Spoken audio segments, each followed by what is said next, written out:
Hey, I'm Gabriel and welcome back to my channel. Never mind, I look rough. Give me a second. Damn, look how cute I used to look. What I am going to talk about today has nothing to do with Halloween unless you want to connect it with how scary A-levels are in terms of life, then maybe it has some, relation. But what I'm talking about today is A-levels and stress and how to deal with it. And you could probably apply these tips I'm giving you to different stuff like college or Audi internships or some shit. But anyway, let's get right into the tips that I'm using to help me not die. Okay, so a brief history of my A-level experience. Not very good. Not gonna lie, like half the people in the country is not very good. The A-levels I'm doing is philosophy, English literature, psychology, and I'm also doing EPQ. So that's 4 subjects, but 3.5 because the EPQ is just a 5,000 word essay and it's worth like half an A-level. And the only reason why I'm doing it is because my grades are shit. But anyway, A-levels, they're rough. Everybody knows they're rough. The second you go in, you see the year 13s and they look like they're about to kill themselves. You're like, oh, okay, that would never be me, but like, here I am. No matter how you dice it up, A-levels aren't easy. Like, no matter how intelligent you are, no matter how hard you work, they will always be tough. Like, that's how they're supposed to be made. Like, that's just the system. Can't really do anything about it, but play the game because we're trying to get that dollar bills, you feel me? There are ways to deal with this stress at A-level and take it from a year 13 student that's only been year 13 for like a month and has already had like I want to drop out vibes already. But here's my advice on my personal experience at A-level. So my first tip is to breathe. But today I didn't go to school because I was like, everything was heavy, half term was mad because I was doing work. This week has been mad because I'm always working. Year 13 A-levels hard, especially when you're trying to catch up from year 12 because you were slacking, which is exactly what I did, even though everybody told me not to, but I did. I took a breather today because sometimes you don't want to burn yourself out because I'm personally not used to working. Like at GCSE, like the day of my maths exam, I tore pages out of the textbook and hoping I would read it before my exam. Did I read it? No. But did I pass? Yes, bitch. Like, take that, Mr. Core. You can't really do that at A-level. You can't really go around being lazy around A-level because it hit me very quickly that if I didn't fix my shit, that I would not go to uni. And it's weird when you're a lazy person with high expectations for yourself. Like, I want to go to uni, I want to get a degree, but I don't have the energy to back that up. But anyway, lately I've been really on my shit. It's hard to work at continuously high level for long periods of time. Like, it's hard for anybody, no matter how used to it you are.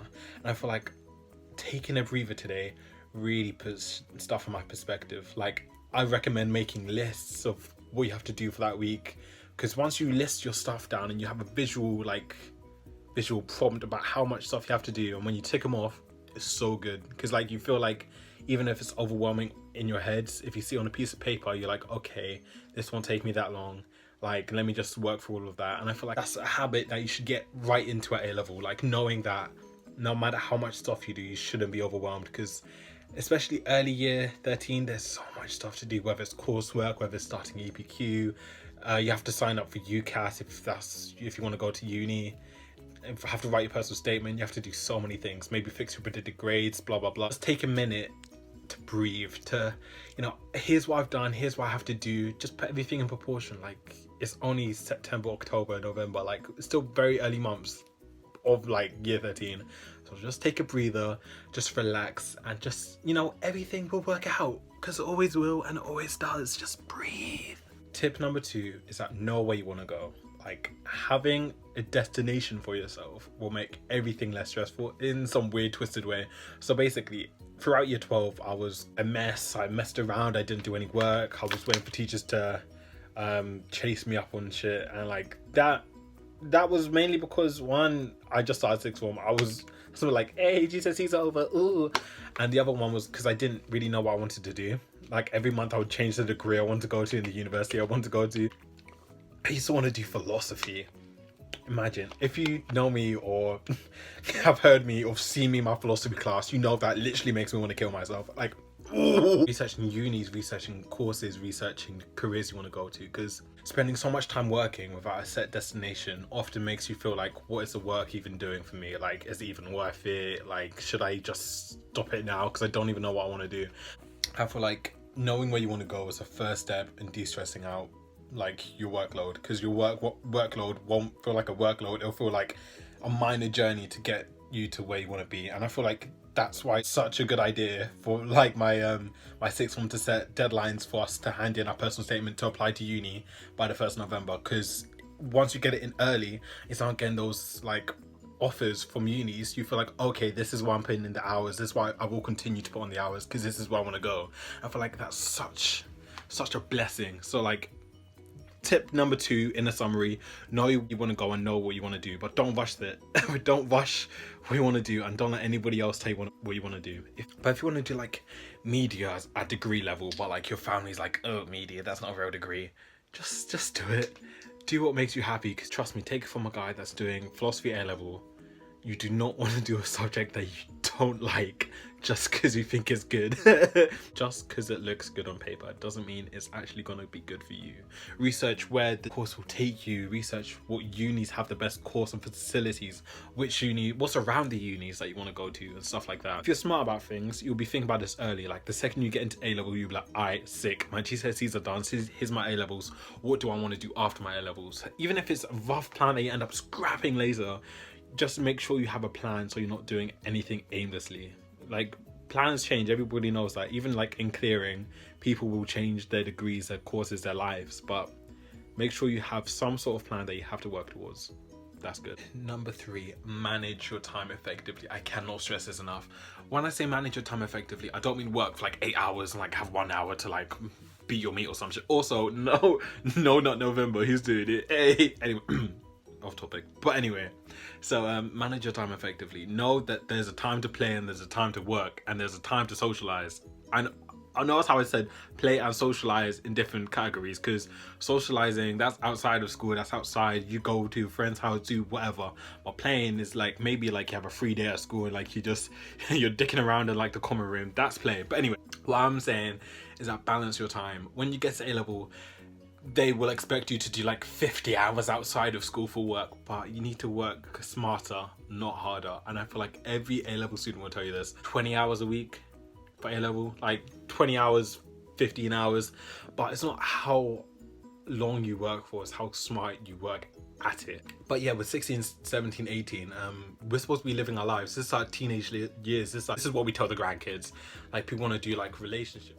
Hold up, that should be its own video. Thumbs up if you want a relationships while juggling A-levels video, because oh boy, I have some tea on that. People want to be living their lives, and I get that, and the schools get that, the universities get that, the education system doesn't seem to get that. But you don't want to shut off your social life, your glory days, your prime years, whatever you want to call them. You don't want to shut that off just for A-levels, because A-levels, they're significant, but they shouldn't overrule your life. Like, it's not, A-levels aren't a done and run deal. Like, you still need experience outside of A-levels to apply yourself to uni. In your personal statement, you put extracurricular stuff, so you need to have some sort of life outside of sixth form. Otherwise, you're going to be stuck when it comes to your personal statement, because you would have nothing else to write. Like, oh my god, I do my subjects, and like, that's it. You need to take care of yourself socially. Like, you don't want to be one of those people that goes home, works, weekend works. You want to have a life, you want to make friends. This is your time. This is school, not a military camp. You still have freedom to do stuff that you want to do. And I feel like if you juggle that with your work, your stress load will decrease. Like, you're doing the same amount of work and in the same amount of time as you should do, but you're also living your life outside of school. So there's a clear difference between school and work. And one of my tips is that friends at sixth form are great, but have friends outside of where you go to school, because you don't want to be going out with the same people that you go to sixth form with, because then you're always around that school atmosphere, like, oh yeah, did you do this? Like, when I go out, I don't even want to hear the word A-level, sixth form, nothing. Like, you want to just be with your friends because you like your friends, not just because they go to the same sixth form as you or like college as you. So you need to have distinguish between work and your social life, and also you need to play around a bit. School is school. This is probably really bad advice, but school is a place to work, yes, but it's also a place to find yourself and find what you like as a person. Like, if you like watching YouTube videos, that's good. Then watch some YouTube videos. Like, obviously, balance it out with your work. But school isn't. Again, it's not a military camp. Do what makes you happy, as long as you're not disrupting anybody else. Like, have fun at school. School's meant to have fun memories. Like, this will be like your glory days when you're like 60 talking to like Billy and Mandy, like, oh hey, in school I used to be a Batman. Like, you know, you're supposed to have some fun at school. Like, have that fun, bro. Have it. Just know that isn't the end of the world. Like, A-levels are consuming. They're hard. School is hard, you know, but don't let it consume you as a person. Like, it really isn't the end of the world if A-levels don't go your way. Like, there's still loads of successful people doing so many successful things, and they don't even have any qualifications to your name. And if you are at A-levels, you've probably done GCSEs, and that's still better than like most of the country. I come from a background where my parents didn't really get the opportunities that I get right now, and I feel like I'm thankful for that. But it also taught me that this really isn't the end of the world. You can have an established life, you can live a really good life if these don't go to plan. So just know that I know that's really deep, but like, just know that A-levels are important, yes, but they're not the end of the world. The most that anybody could ask you to do is your best, and if you've done your best, no matter what you get in that results envelope, you'll be happy with it. You'll be content because you had a social life, you enjoyed your sixth form, you enjoyed your A-levels. Like, you have no regrets because you did as much work as you could. You didn't burn yourself out. Like, if you get 2 B's and a C and you really knew that you couldn't have done any better than that, then that's the goal. Like, no matter what grades you get, you want to be happy and content with what you get at the end of it. There's no point in losing yourself just for an A. There's no point in losing yourself for B. There's not even a choice for losing yourself for U. Actually, I'd lose myself for U. Ew, it never could be. You don't want to lose yourself as a person. You don't want to lose those years you spent in sixth form or college or wherever you're at. You don't want to lose all of that just for a simple grade. You want to experience life. You don't want to be stressed while you're doing all of this. Teachers put so much pressure on students nowadays, and it's true that these are important, but they're really not the end of the world. And don't let teachers or anybody tell you otherwise. Like, student rooms will pressure you, YouTube will pressure you, everything will pressure you. But as long as you are content with yourself and know that you be on your own grind, you won't stress. Like, put everything in proportion. This is 2 years of our lives. You still have 78 others. You feel me? Like, don't let your A-levels define you, and you will do well. The less emphasis you put on A-levels and the more emphasis you put on yourself is when you really start to succeed. If you succeed in education, fine, that's great. If you don't succeed at education, there's still other avenues to go down, and I feel like that's really important. And that's how I de-stress. I de-stress by knowing that as long as I do the best I can do, I do not care at the end of the result.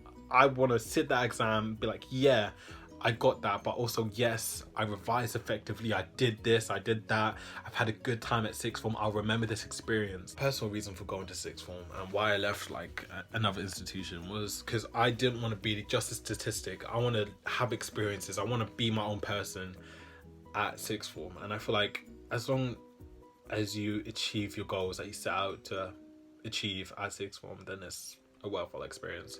And there's no need to be stressed if you're having the best time of your life. Obviously, work as much as you must, but also work on yourself as much as you need to, because you are way more important than any A or A-star grades that you think you're gonna get. So don't stress. Happy Halloween. Trick or treat, motherfuckers.